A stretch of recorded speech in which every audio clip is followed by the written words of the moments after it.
بسم اللہ الرحمن الرحیم۔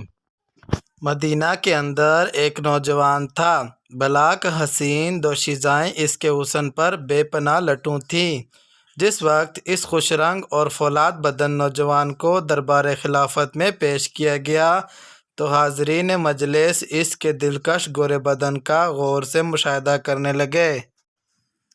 اس جوان سال کا قدرے بڑا سر، خوبصورت چوڑی پیشانی اور اس پر لٹکے ہوئے خمدار سیاہ ہلکی باریک بویں، دراز پلکیں، سرمگی آنکھیں، خوشنما رخسار، نازک ہونٹ اور اولو جیسے شفاف دندان اور خوشنما دبلا پیٹ اور چوڑا سینہ اور چاند سے بڑھ کر چہرہ دیکھنے والوں کی آنکھوں کو حیران و پریشان کر رہا تھا۔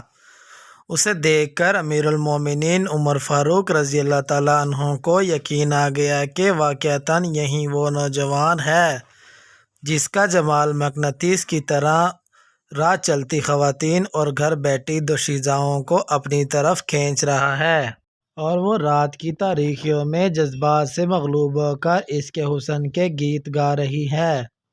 آپ نے خواتین کو اس کے دل ربا حسن کے فتنے سے بچانے کے لیے اس کا سر مونڈنے کا حکم دیا۔ اس بیچارے کو بارگاہ خلافت کا حکم ٹالنے کا یارانہ تھا، اس لیے یہ حجام کے آگے بیٹھ گیا اور اپنا سر منڈوانے لگا۔ جب وہ سر منڈوا چکا تو اس کی پیشانی یوں نمودار ہوئی کہ گویا وہ چاند کا ٹکڑا ہوا، اور وہ پہلے سے بھی زیادہ خوبصورت نظر آنے لگا۔ یہ دیکھ کر آپ رضی اللہ تعالیٰ عنہ نے دوسرا حکم جاری کیا کہ اس کے سر پر عمامہ پہنایا جائے۔ چنانچہ وہ عمامہ پہن کر مزید خوبصورت نظر آنے لگا۔ جب وہ مسجد نبوی میں نماز ادا کرنے کے لیے چاہتا تو رات چلتی خواتین کی نگاہیں اس کی سرمگی آنکھوں پر مرکوز ہونے لگیں اور وہ اسے گلی کوچوں میں دیکھ کر مبہوت رہ جاتی۔ یہ دیکھ کر امیر المومنین نے حکم دیا کہ اے نوجوان، تم اپنے شہر میں نہ رہو اور بصرہ چلے جاؤ۔ اس نے وجہ پوچھی تو آپ رضی اللہ تعالیٰ عنہ نے صرف اتنا ہی جواب دیا کہ یہ میرا حکم ہے، اور مزید کچھ نہ بتایا۔ اس بیچارے نے بارگاہ خلافت کے حکم کے سامنے سر تسلیم خم کر دیا، لیکن اسے سمجھ میں نہ آ رہا تھا کہ اس کے ساتھ ایسا سلوک کیوں کیا گیا۔ جب اس نے امیر المومنین کے کسی ہمنشین سے اس کارروائی کا سبب پوچھا تو اس نے بتایا کہ معاملہ دراصل یہ ہے کہ گزشتہ رات جب دارالخلافہ کی رعایا میٹھی میٹھی نیند کے مزے لوٹ رہی تھی تو امیر المومنین حسب معمول دارالخلافہ کی گلی کوچوں کا گشت کر رہے تھے کہ نصف شب کے قریب ایک دروازے پر سے ان کا گزر ہوا تو ان کے کانوں میں ایک خاتون کی آواز پڑی جو بڑی پرسوز آواز سے شعروں میں اپنی آرزو کا اظہار کر رہی تھی اور کہہ رہی تھی، بھلا کوئی صورت بن سکتی ہے کہ میں شراب پی سکوں، اور بھلا کوئی راہ نکل سکتی ہے کہ میں نصر بن حجاج کے پاس پہنچ جاؤں، اس نوجوان کے پاس پہنچ جاؤں کا جو شریف النسل ہے، خوب رو ہے، عزت دار ہے اور ضدی بھی نہیں ہے، وہ بلند مجلسوں والا ہے، ہمسرو کو واپس دھکیل دینے والے قبیلے سے ہے، قابل دید جوانی میں قدم رکھ چکا ہے، اس کا چاند سا مکڑا تاریک رات کو جگمگاتا دیکھتا ہے۔ جوں ہی آپ نے کانوں میں یہ اشعار پڑھے تو فرمایا، اچھا میرے ہاں اس شہر میں ایسا نوجوان بھی ہے جس کے حسن و جمال کا تذکرہ نوجوان خواتین اپنے پردوں میں کر رہی ہیں۔ تو انہوں نے فوراً حکم دیا کہ اس نوجوان کو میرے سامنے لاؤ، تو ان کے حکم سے تم کو یہاں لایا گیا تھا۔ پھر حاضرین نے تمہارے خوش قامت قد اور مضبوط کاٹ اور خوبصورت چہرے کو دیکھا تو مان گئے کہ واقعی یہ ایسا نوجوان ہے کہ اگر اس کی خوبصورتی کو مضبوط طریقے سے کام نہ کیا گیا تو خواتین کے بہک جانے کا خطرہ ہے۔ چنانچہ انہوں نے اپنے خیال میں تمہاری خوبصورتی کم کرنی چاہی تو تم پہلے سے بھی بڑھ کر خوبصورت نظر آنے لگے، تو انہیں احساس رپورٹیں ملنے لگیں اور وہ سوچنے لگے کہ اگر اس پاکیزہ دل نوجوان کو یہاں رہنے دیا گیا تو یہ کسی دن کسی کی تیر نگاہ کا شکار ہو جائے گا۔ اس لیے انہوں نے آپ کو بصرہ بھیجنے اور وہاں بسانے کا پروگرام بنایا ہے۔ لہٰذا اللہ کا نام لیجیے اور رخت سفر باندھ لیجیے۔ امیر المومنین آپ کو بصرہ بھیجنے کا ارادہ کر چکے ہیں اور وہ اس ارادے سے ٹلنے والے نہیں۔ حضرت حجاج شملی کا یہ خوبصورت اور حسین و تشکیل بیٹا نصر بن حجاج اپنی بیوہ ماں کا بڑا خدمتگار اور اس کی آنکھوں کا تارا تھا۔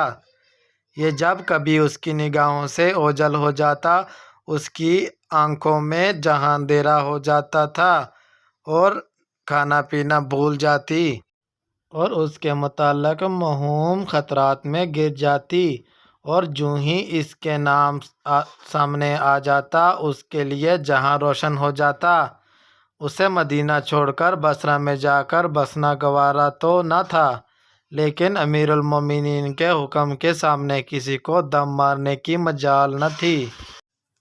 اس بیچارے نے اپنا دل مضبوط کر کے امیر المومنین سے پوچھا بھی کہ امیر المومنین، میرے خوبصورت ہونے اور خواتین کے میرے طرف دیکھنے میں میرے کسی طرح کے قول و فعل کا دخل ہو تو بتائیے۔ لیکن آپ رضی اللہ تعالیٰ عنہ نے کوئی جواب نہ دیا اور فرمایا، اے نوجوان، یہ میرا انتظامی حکم ہے جو پکا ہے۔ امیر المومنین نے بصرہ کے گورنر کو اپنے بصرہ میں گھر مہیا کرنے کا حکم دے دیا تھا۔ چنانچہ اس نوجوان نے اپنی پیاری والدہ کو اللہ اور پھر اپنے بھائیوں کے سپرد کیا اور خود اونٹ پر سوار ہو کر طویل و عریض صحرا اور بلند و بالا پہاڑوں کے دروں کو عبور کرنے لگا، اور کئی دنوں کی صعوبت سفر برداشت کرنے کے بعد بصرہ پہنچ گیا۔ ادھر جب اس شادی شدہ خاتون کو امیر المومنین کے اس اقدام کو علم ہوا تو وہ اپنے انجام سے ڈر گئیں کہ کہیں اب میری باری نہ آئے، تو اس نے چپکے سے یہ اشعار لکھ کر کسی کے ہاتھوں آپ کی طرف بھجوا دیے۔ اس امیر المومنین سے گزارش کر دیجیے جس کے ناگہانی غصہ کے تصور سے بدن پر کپکپی طاری ہو جاتی ہے کہ میرا شراب نوشی یا نصر بن حجاج سلمی سے کوئی واسطہ نہیں۔ میں عمر فاروق رضی اللہ تعالیٰ عنہ سے معافی مانگتی ہوں اور انہیں بتانا چاہتی ہوں کہ مجھے نصر بن حجاج اور شراب کے بدلے تازہ دودھ اور نیچے دیکھنے والی آنکھ میں میسر ہے، اس لیے مجھے شراب پینے اور نصر بن حجاج کے پاس جانے کی کوئی ضرورت نہیں۔ میرے عشق کو دوزخ کے خوف سے لگام دے رکھی ہے اور اب وہ اس مقام پر مطمئن اور پرسکون ہو گیا ہے۔ اس امنگ اور آبرو کو پورا کرنے کا اہتمام نہ کیا گیا ہو اسے جرم قرار نہیں دیا جا سکتا، اور پھر لوگ اپنی تمناؤں میں سچے بھی ہوتے ہیں اور سیاہ کار بھی، لہٰذا آپ غیر یقینی بات کو یقینی بات کا درجہ نہ دیں، کیونکہ گناہ کی معافی مانگنے والے کی راہ ہی صحیح ہے۔ جب امیر المومنین نے یہ اشعار ملاحظہ کیے تو رو دیے اور فرمایا، سب کا تعریفوں کے لائق اللہ مالک الملک کی ذات ہے جس کے خوف سے اس خاتون کو ناجائز طریقے سے اپنے نفس کی خواہش پوری کرنے سے روک رکھا ہے۔ نصر بن حجاج سلمی کے بصرہ میں رہائش پذیر ہونے کے بعد اس کی والدہ اس کی جدائی کے غم میں نڈال ہو گئی، کیونکہ اس کے اطاعت شعار بیٹے نے اسے ضروریات زندگی سے مالا مال کر رکھا تھا اور اپنے والد حجاج کی وفات کے بعد اسے کسی چیز کی کمی نہ آنے دی تھی۔ اب اسے کمی تھی تو صرف اپنے لخت جگر کے دیدار کی کمی تھی، جو کسی جرم کے بغیر ہی مدینہ بدر کر دیا گیا تھا۔ بڑھاپے میں مدینہ منورہ کو چھوڑنا بھی نہیں چاہتی تھی اور نہ ہی اس میں بیٹے کو بزور بازو واپس لانے کی ہمت تھی۔ البتہ ایک دن اس نے جرأت کر کے امیر المومنین کو مسجد جاتے ہوئے راستے میں جا لیا اور کہا، اے امیر المومنین، میں روز قیامت اللہ کے سامنے دو زانو ہو کر آپ کے ساتھ جھگڑوں گی۔ آپ تو اپنے عاصم اور عبداللہ کے درمیان سوتے ہیں، جبکہ میرے اور میرے نور نظر کے درمیان وسیع و عریض صحرا اور سنکلا کوہستان موجود ہیں۔ امیر المومنین نے فرمایا، اے نصر بن حجاج کی ماں، نوجوان پردہ نشین خواتین اپنے پردوں میں عاصم اور عبداللہ کے گیت نہیں گاتیں، جبکہ انہوں نے تیرے صاحبزادے کے حسن و جمال کے گیت اپنے پردوں میں بھی گانے شروع کر دیے ہیں۔ یہ سن کر وہ بوڑھی خاتون صبر کے گھونٹ پیتی ہوئی واپس مڑ گئی اور امیر المومنین نماز پڑھنے میں مشغول ہو گئے۔ اس عرصے میں نصر بن حجاج سلمی کو اپنی بوڑھی والدہ اور مدینہ منورہ کے ساتھیوں کی یاد ستانے لگی۔ چنانچہ اس نے امیر المومنین سے مدینہ منورہ میں حاضری کی اجازت طلب کرنے کا پروگرام بنایا اور اپنی درخواست کو اشعار کی صورت میں لکھنا شروع کر دیا۔ اتفاق سے ان دنوں حضرت عتبہ بن عضوان امیر المومنین کا کوئی پیغام لے کر بصرہ تشریف لے آئے اور وہ اپنا کام مکمل کر کے واپس مدینہ روانہ ہونے لگے تو ان کی مناوی نے آواز لگائی کہ جو کوئی مدینہ منورہ ڈاک بھیجنا چاہے وہ جلد از جلد اپنی ڈاک ہمارے حوالے کر دے۔ نصر بن حجاج نے اپنی اس موقع کو غنیمت جان کر اپنی درخواست لفافے میں بند کر کے ان کے حوالے کر دی۔ چند دنوں بعد وہ ڈاک مدینہ منورہ پہنچ گئی۔ جب امیر المومنین نے اپنے ڈاک کھولی تو اس میں سلام مسنون کے بعد بے قصور جلاوطن نصر بن حجاج کے یہ اشعار نظر پڑے، اے امیر المومنین، آپ نے مجھے بے توقیر کر کے مدینہ منورہ اور دوستوں میں رہنے سے محروم کر دیا ہے۔ ایسا کرنا آپ کے لیے جائز نہ تھا۔ میرے متعلق آپ کا تصور محض گمان ہی ہے۔ حقیقت یہ ہے کہ میں بے قصور ہوں اور بعض گمانوں کی تصدیق کرنا بھی گناہ ہے، محض اس بنا پر کہ ستواں ناک والی ایک شب اپنی آرزو کا اظہار کر بیٹھی۔ حالانکہ عورتوں کے بعض خواہشات کی محض تعاون تصور کی جاتی ہیں۔ آپ نے میرے متعلق ایسی بات متصور کر لی جس کے بعد میں کسی مجلس میں بات کرنے قابل نہ رہا اور میں بغیر کسی تہمت کے جلاوطن کر دیا گیا۔ حالانکہ میرا حرمین میں قیام ہوا کرتا تھا اور مجھے میرا مرتبہ و مقام اس کی آرزو کی تکمیل کرنے سے روکتا ہے، اور پھر میرے بزرگ کس قدر سچے عزت دار تھے اور اسے اس کی نماز اور روزہ اور قومی شرافت بری آرزو کی تکمیل سے روکتی ہے۔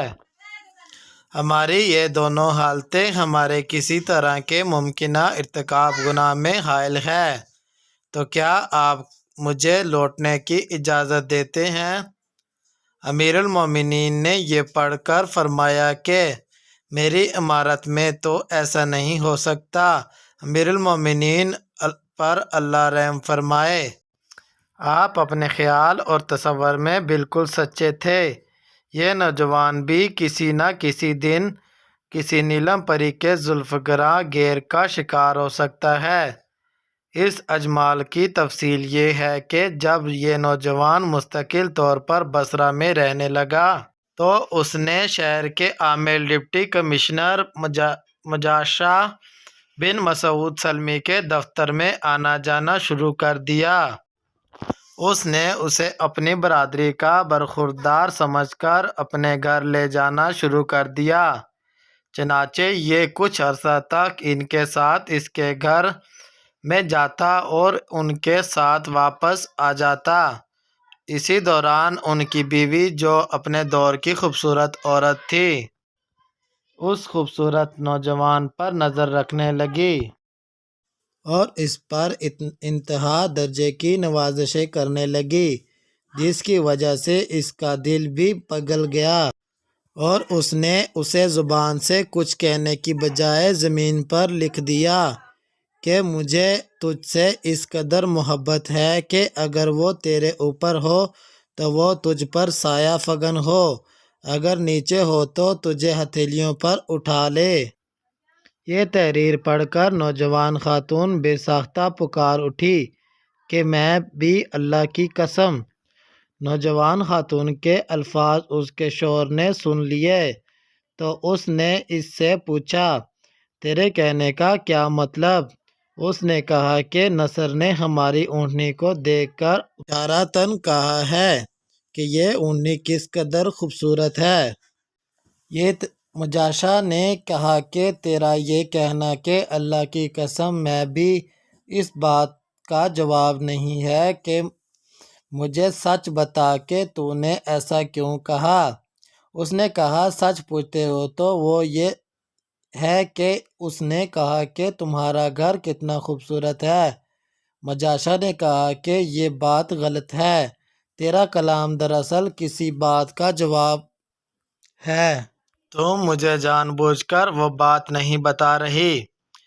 اسی دوران اس کی نگاہ زمین پر لکھی ہوئی عبارت پر پڑی تو اس کے دل میں خیال آیا کہ شاید میری بیوی کے الفاظ اس تحریر کا جواب ہی ہوں۔ اس نے اس تحریر پر ایک بڑا سا مٹی کا برتن الٹا کر کے رکھوا دیا اور نصر کے جانے کے بعد اسے اپنے سیکریٹری سے پڑھایا تو پتہ چل گیا کہ اس کے بیوی کا کلام دراصل اسی بات کا جواب ہے۔ جب نصر بن حجاج کو اپنے اس معاملے کی افشا ہونے کا علم ہوا تو مارے شرم کے زمین میں گر پڑا اور اسے اپنی اس حرکت پر اتنا افسوس ہوا کہ اسے بستر سے اٹھنے کا یارا نہ رہا اور لاغر ہو کر چوزے ہو گیا۔ جب مجاشع بن مسعود کو اس کی حالت کا پتہ چلا تو اس نے اپنی بیوی سے کہا کہ اب جا اور میرے بیمار برخوردار کو اپنے سینے کے سہارے بٹھا کر اپنے ہاتھ سے کھانا کھلا، شاید کہ اسی طرح اس کی صحت بحال ہو جائے۔ اس کی بیوی نے یہ مطالبہ پورا کرنے سے جواب دے دیا، لیکن مجاشع بن مسعود بطور شوہر ہونے کے بھی اس بات کا اصرار کیا تو وہ مان گئی اور اسے کھانا کھلا کر واپس آ گئی۔ بعد ازاں مجاشع نے حضرت ابو موسیٰ اشعری گورنر کوفہ سے اس بات کا تذکرہ کیا تو انہوں نے کہا، بس اسی وجہ سے امیر المومنین نے اسے مدینہ منورہ سے بصرہ بھجوایا تھا۔ چنانچہ انہوں نے نصر بن حجاج کو بصرہ بھجوا دیا، جہاں حضرت عثمان بن ابی العاص طقفہ گورنر تھے۔ نصر یہاں سے کوچ کر کے فارس کے کسی قصبہ میں آباد ہو گیا۔ اسے ابھی وہاں آباد ہوئے کوئی زیادہ عرصہ نہ گزرا تھا کہ گاؤں کے سردار کی بیوی اسے اس پر مٹنے لگی اور اسے چوری چھپے ملنے کے بھیجنے لگی۔ جب اس بات کا علم گورنر فارس کو ہوا تو انہوں نے نصر بن حجاج سلمی کو اپنے ہاں بلایا اور اپنی تشویش سے آگاہ کیا اور ساتھ ہی اسے یہاں سے چلے جانے کا مشورہ دیا۔ اس نے کہا کہ اگر میں ارض اسلام میں کسی جگہ بھی نہیں رہ سکتا اور آپ لوگ مجھے کہیں بھی سکون سے ٹھہرے نہیں دیتے تو میں کہاں جاؤں؟ اللہ کی قسم اگر آپ نے ایسا کیا تو میں مشرکوں کی سرزمین میں رہنے پر مجبور ہو جاؤں گا، ورنہ میرا کوئی قصور بتایا جائے۔ جب حضرت عثمان نے یہ صورتحال امیر المومنین کو لکھ کر بھیجی تو انہوں نے نصر بن حجاج کو وہاں سے جلا وطن کرنے سے منع کر دیا اور حکم دیا کہ اسے گھر سے مسجد اور مسجد سے گھر میں آنے جانے تک محدود کر دیا جائے اور اسے زیادہ عرصہ میں مسجد میں گزارنے دیا جائے تاکہ نہ یہ باہر نکلے اور نہ ہی کوئی فتنہ کھڑا ہو۔ چنانچہ یہ نوجوان خلافت فاروقی تک فارس میں ہی جلا وطن رہا اور اس دور میں اس کی کڑی نگرانی ہوتی رہی۔ جب عمر مومنین شہید ہوئے اور اس کے سر اور داڑھی کے بال سفید ہونا شروع ہو گئے تو یہ واپس مدینہ چلا آیا اور آزادی سے ایمان اور تقوی کی زندگی بسر کرنے لگا۔